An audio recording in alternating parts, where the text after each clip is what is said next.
ઘણાઈને જીવનની અંદર છે ને મરવાની બહુ બીક લાગતી હોય. કેટલા એવા હોય કે જેને મરવાની એટલી બધી બીક લાગતી હોય, વાત પૂછો. માની લો કે ડેન્ગ્યુ થયો હોય, કાઉન્ટ ઘટી ગયો હોય, તો આમ એવો મૂંઝાઈ જાય, એવો આમ ટેન્શનમાં આવી જાય, હું વયો જઈશ.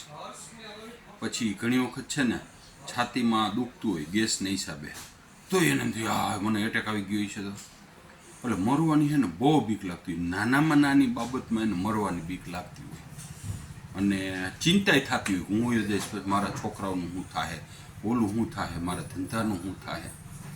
દુનિયામાં કેટલાય જણા વહી ગયા, કોઈનું કાંઈ અટકી નથી.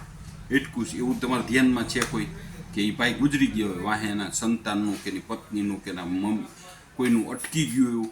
કોઈ દી કોઈના વિના કાંઈ અટકતું નથી. આપણે વયા જાય તો દુનિયામાં કાંઈ ફેર નથી પડતો, બરાબર? કાંઈ કરતાં કાંઈ ફેર નથી પડતો આપણે વયા જાય તો.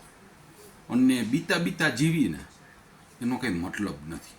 જીવન છે ને તો જીવી લેવાનું, માણી લેવાનું, મોજ કરી લેવાની, મોજડી જ કરવાની, જરાય કંઈ ઘટવા નહીં દેવાનું.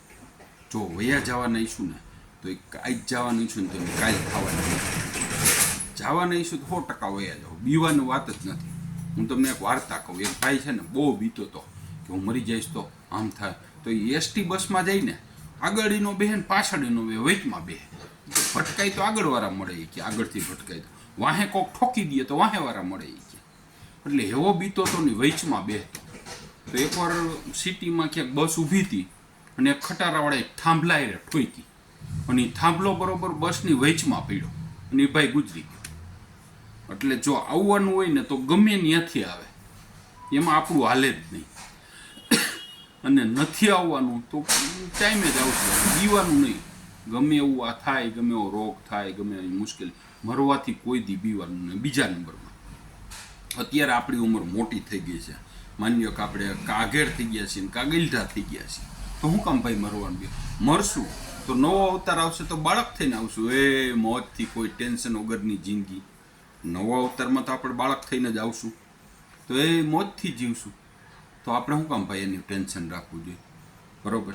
જીવી લેવાનું, જ્યાં સુધી જીવાય ત્યાં સુધી જીવી જ લેવાનું. જરાય સંકોચ નહીં રાખવાનો, ક્યાંય પણ નાનપ નહીં અનુભવવાની, ક્યાંય એમ નહીં કહેવાનું કે આ મારાથી, આમાં હું બહુ મોટો પડો, આપને સારું ન લાગે.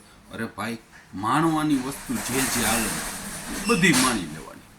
અને જેથી આપણે જવાના ટાઈમ થશે એટલે વૈયા જ જાશું. ચિંતા કરશું કે નહીં કરી, છોકરાઓની ચિંતા કરશું કે નહીં કરી, 100% આપણે વૈયા જશું.